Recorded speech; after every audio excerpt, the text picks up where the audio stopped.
Hi, my name's Kev and welcome to my new build video. In this installment I bring you the solo duo base, the Hornet. This base is a very low upkeep of 3,700 stone and 3,700 metal frags. There's no high quality in this build and it works out with a 55 rocket raid minimum, or to fully raid and take TC for briefing you're looking at least 70 rockets. As you can see, we have a refinery room and a furnace room. I feel the refinery is very important for the solo duo player to have it inside your base. We've got three main loot rooms consisting of anywhere between 3 and 6 boxes each, depending on the type of room you want to put in. A bedroom with space for a battery and some electrics, and of course our TC and workbench room. And here we are onto the shooting floor with our drop downs against the loot rooms, and of course here's our roof access, which gives us some defense for online raids.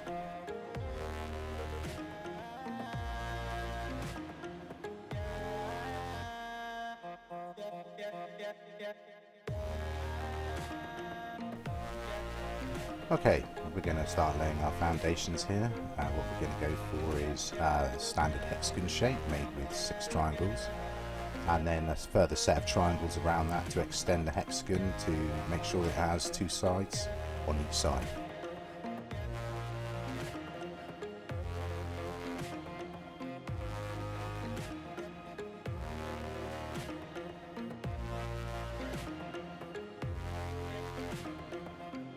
Okay, and what I like to do at this point is to get a protective wall up around me as fast as possible to help give me some protection when I'm laying my TC. There we go, and put the TC in here and seal it in. You'd of course lock your TC at this point, always lock your TC.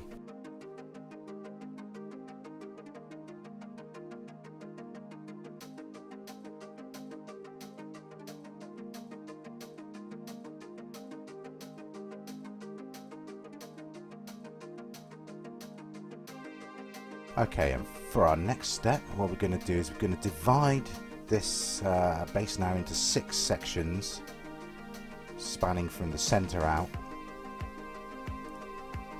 and this will make our separate rooms, loot rooms, etc.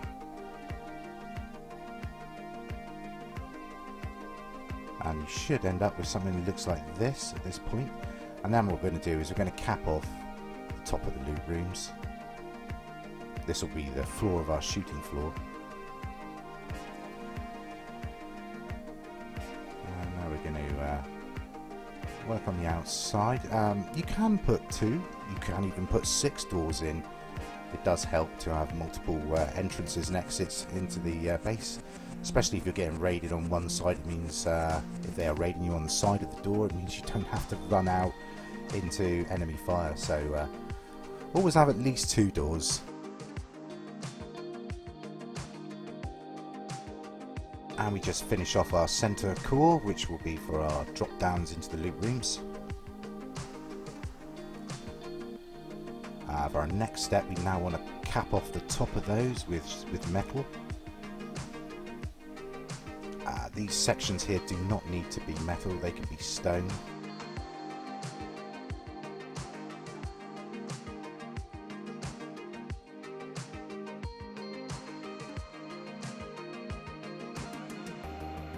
Okay, that's the roof section capped off.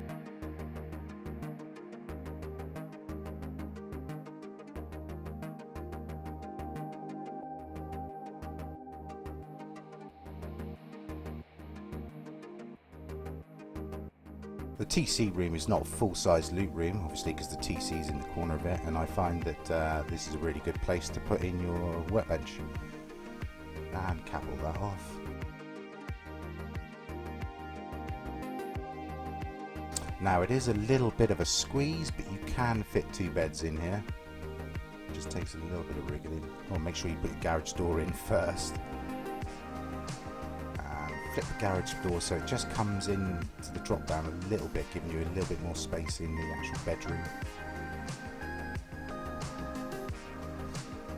There we go. It looks like it's sticking out a little bit, but the garage door covers it nicely.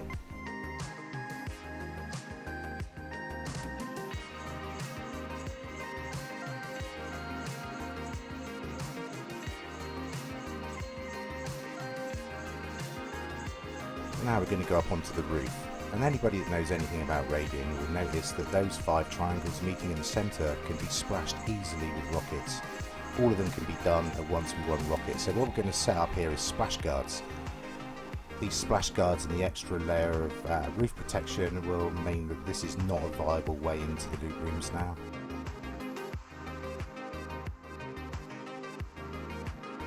It's also worth pointing out that your bedroom should be directly underneath the roof access, so that you can spawn in your bed and get to the roof without the need of passing through multiple garage doors on the shooting floor.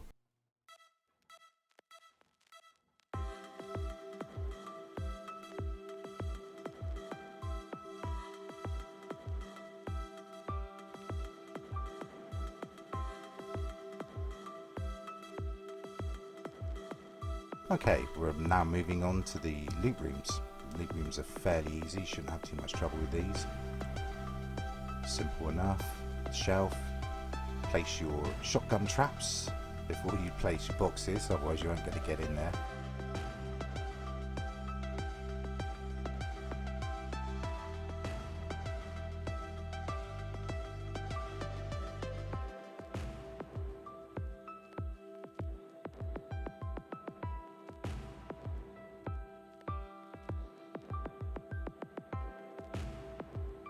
Now, just to make life a little bit easier for yourself, you can just put a bit of twig out there so you can stand here for laying boxes in this top section.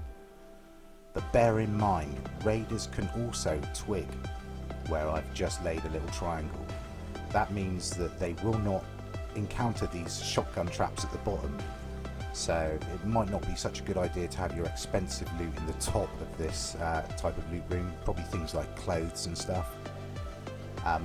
What I've done, I'll show you on the next loot room, is I actually removed that middle box at the top and put a shotgun trap in there.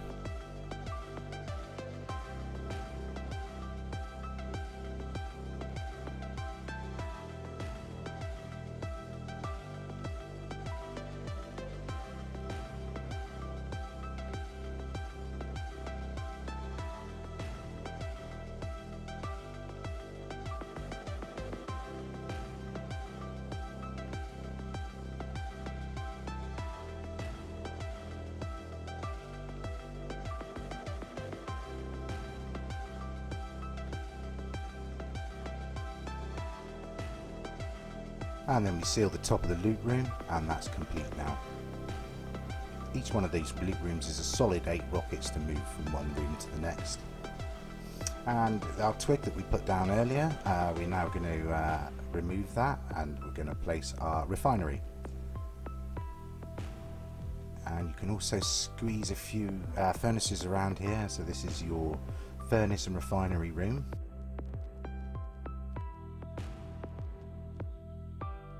I feel that this is a must in a small base, especially until you've got a compound wall up. But even with a compound wall up, you're still going to get people flying in with a helicopter.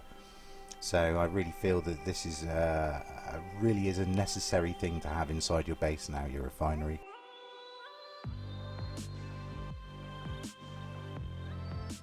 Okay, well that's most of the inside done. And we're now going to start our honeycombing on the outside. Have you noticed I missed a triangle out there? That'll be part of our multi-TC. So leave another triangle missing there. We do a complete side, and then a side that's left with a triangle missing in the centre. There we go again. And that one should be there, so we just fill that. So what you should end up with is 3 sides that are fully filled and 3 sides that have a section missing out the middle. Okay, so twig that section and then run out 9 squares in twig. Turn around, remove the squares, and then what we're going to do is we're going to twig back with triangles all the way back. Remove, and you're not going to fit that in until that's removed out of the way, and there we go. Remove all your triangles, This square can now no longer touch the main base, and you cannot connect any section on here to the main base. So we metal that, and we'll put in some stairs, because stairs are half the cost of foundations but have the same effect.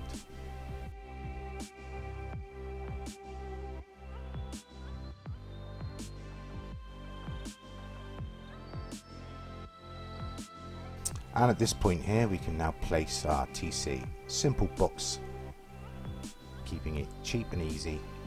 Place your TC down, and remember, always lock your TC. 1 or 2 bags. I find this is such an easy way to do this. Just seal up and put a drop box onto each TC. Easy. And just repeat that process 3 times on every other side. And once you've got your 3 external TCs and arms up, you can then start your honeycomb. It's worth pointing out at this that you should never finish your honeycombing a roof section on a corner. Always finish on a flat side. As you can see, just a little jump, and you can clip it in.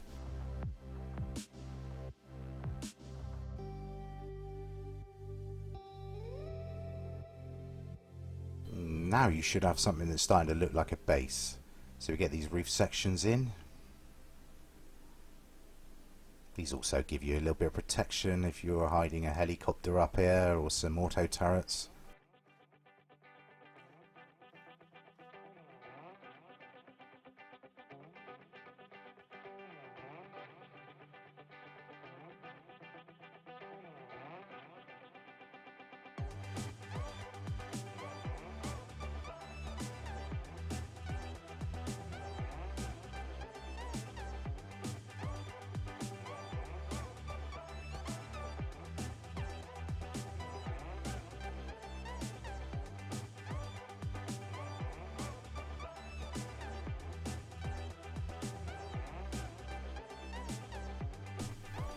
If you are going to put up some auto turrets, of course you're going to need a large battery, and I found that the bedroom is probably the best place for that. You can even squeeze a little box in here, keep some guns, and maybe put some meds in this fireplace, which you can also squeeze in. It's always handy to be able to spawn, grab guns and meds if you are defending the base. Your electrics can go on this wall, your splitters and switches for your turrets.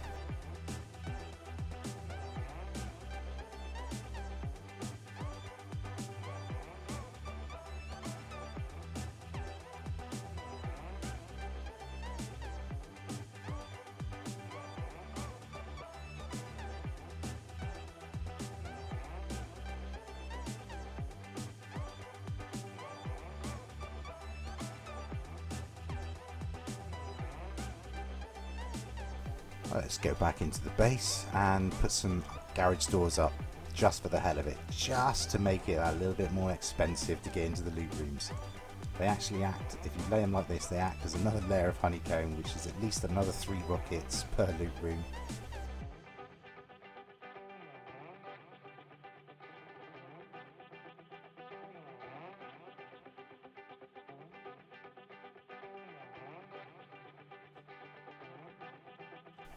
There we go, just place those all the way around. You can put boxes inside of each honeycomb section of garage door.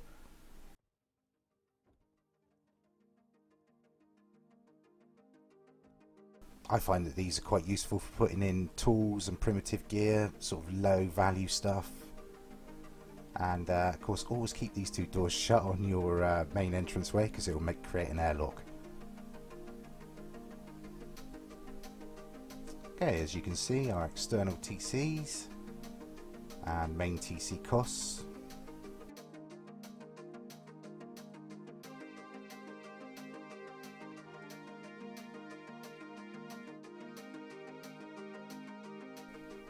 Now we're going to move on to our high walls and our stone gates. So I like to go out 3 squares here, make sure the gate's the right way around, line it up with the 3 squares, perfect. Okay, and then we move on to our high wall, and what we're going to do here is we're going to do the one on the stone gate first, and we're going to alt look there, check the angle's looking good, that's not looking bad, place that. Then we go over here to the TC, and we then look back, it's not looking bad, maybe a little bit more that way, yeah, that's pretty good. So we'll place one here. Now I always leave the centerpiece, the middle section of each 3 walls in each section. I leave the center because you've got a lot of room for error. You probably noticed the overlap that I was allowed to place there.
And of course we've got this very small gap here, which is no problem, just simple barricade, and that just makes it impossible for anyone to twig over or around.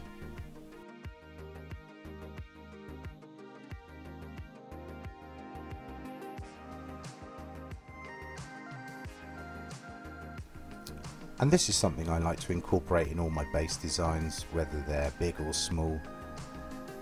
This doesn't cost very much, I just make it out of wood. I call it a peek over. It just allows you to see what's going on outside your wall without actually leaving your compound. Maybe even engage raiders from there.